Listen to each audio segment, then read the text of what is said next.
Well, hello YouTube. Here we are with a bit of a video. No, this is not another yard cleanup video. Although yes, with all the recent snow melting, the yard does definitely need another once over. Well, basically we got ourselves a beautiful day out. Time to, well, have ourselves another barbecue. Of course, in front of us here we have our nice Weber Genesis barbecue. Well, pretty much, of course. Let's, light her on up and see what happens. Open the lid, turn the old tank on.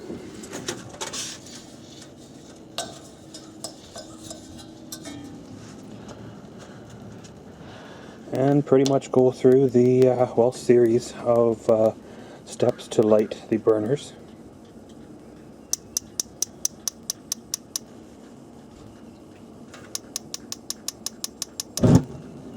Kind of like that.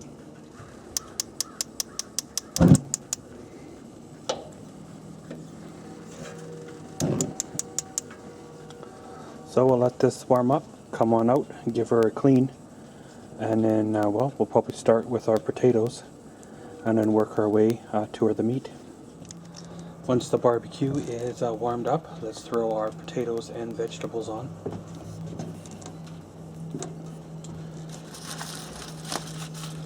Pretty much using dollar store tin foil and dollar store tin tubs.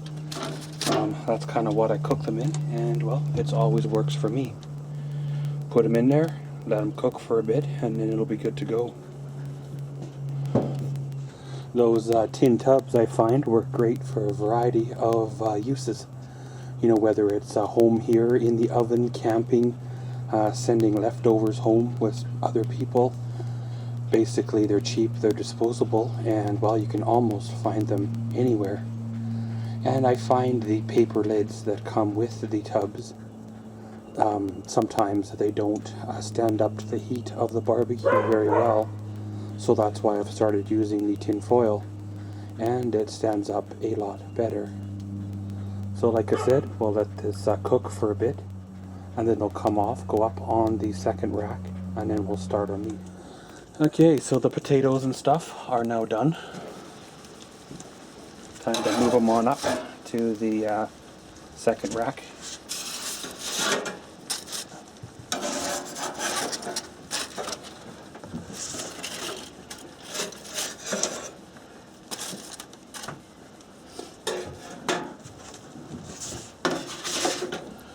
Of course, reduce the heat. Then we'll throw on our pork chops.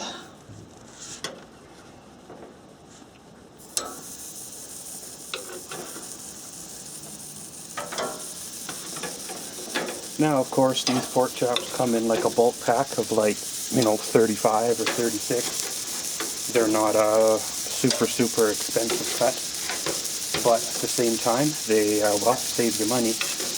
And well, that's all that really matters right now. So we'll let those cook, come on out in a bit, and give them a flick.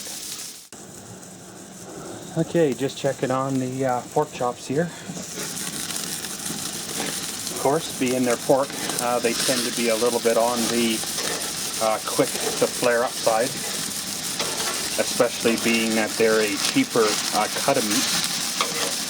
I find they need almost constant, care, if you want to say, when you're cooking these.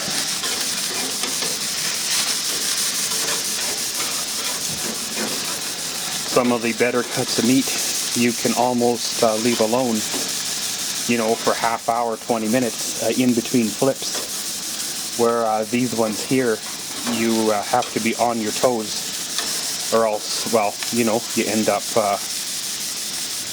burning them, cremating them. And of course, as you've seen by the fat and stuff, that's basically what is burning off.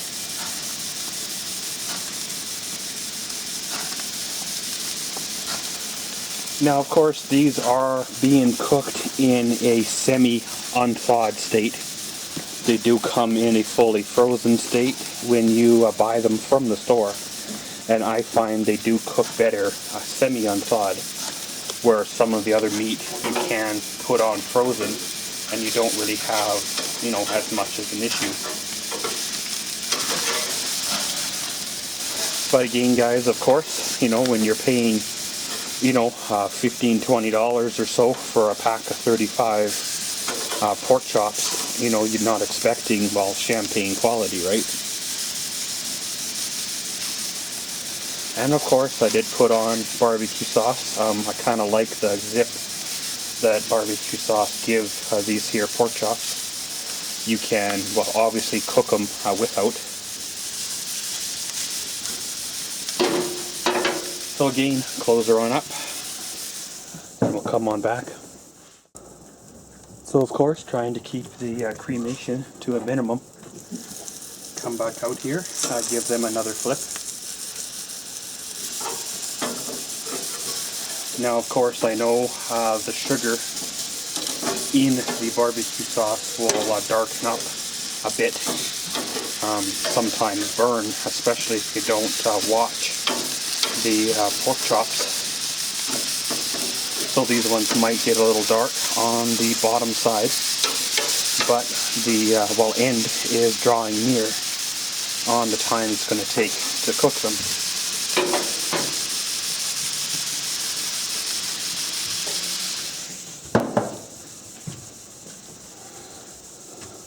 I find when you're cooking several different types of meat, if you're not a meat eater, like a meat person, you have difficulty cooking them because, you know, you don't know what medium rare or, you know, well done or rare in a steak looks like, or so. You just cook everything so it's almost like boot leather, and then, well, you have trouble. I find with my own experience, you know, you have to eat the meat in order to know how to cook it properly. So of course, again, we'll let this cook for a bit, and then we'll come on back out, see if it's good to go.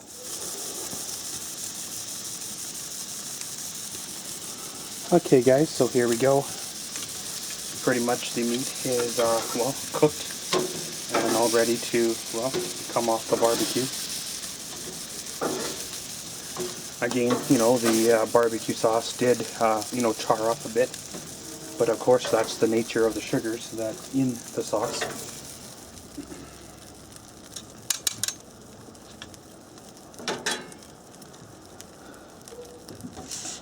Pretty much take the well, potatoes and vegetables off.